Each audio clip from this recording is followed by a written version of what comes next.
ఎప్పుడైతే పెద్దవాళ్ళకి క్యాన్సర్ అని ఉందో సో అదే క్యాన్సర్ పిల్లలకు కూడా వస్తుందంటారు, సేమ్ క్యాన్సర్? డెఫినెట్లీ.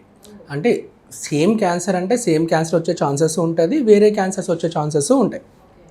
ఇప్పుడు ఒక బ్రెస్ట్ క్యాన్సర్ పేషెంట్ ఉందమ్మా. సో వాళ్ళ అమ్మకు పిల్లలు ఉన్నారు. ఓకే, సో ఆమెకి ఏంటంటే ఒక type of triple negative breast cancer అని అనుకుందాం. దాంట్లో ఏంటంటే హెరిడిటరీ లింకేజ్ అవ్వడానికి కావాల్సిన జెనెటిక్ చేంజెస్ ఎక్కువ ఉంటాయి. BRCA1 BRCA2 అనే జీన్స్ ఉంటాయి అన్నమాట. దానిలో మ్యూటేషన్స్ జరిగి ఉంటాయి ఆమెకు.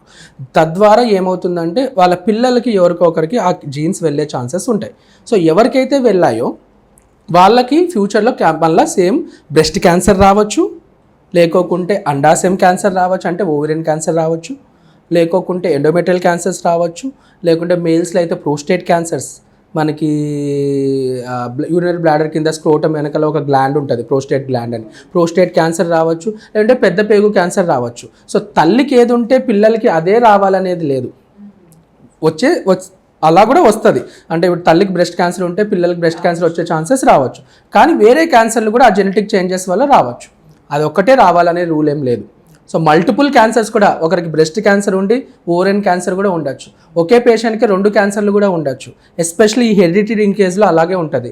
సో మామూలుగా మనం 50-60 ఇయర్స్లో చూస్తే, కానీ వీళ్ళకి ఎప్పుడైతే ఉంది అనుకుంటే వాళ్ళ పిల్లలకి 20-30 ఇయర్స్లోనే వస్తుంది క్యాన్సర్. ఎందుకంటే జెనెటిక్ చేంజెస్ ఆల్రెడీ జరిగి ఉన్నాయి కాబట్టి. సో ఎర్లీ ఏజ్లోనే వస్తుంది. మల్టిపుల్ క్యాన్సర్స్ రావచ్చు. అర్థమవుతుంది. Not only breast, not only ovary, some times only breast cancer రావచ్చు. సో ఏదైతే వచ్చిందో అదే రావాలనేది లేదు.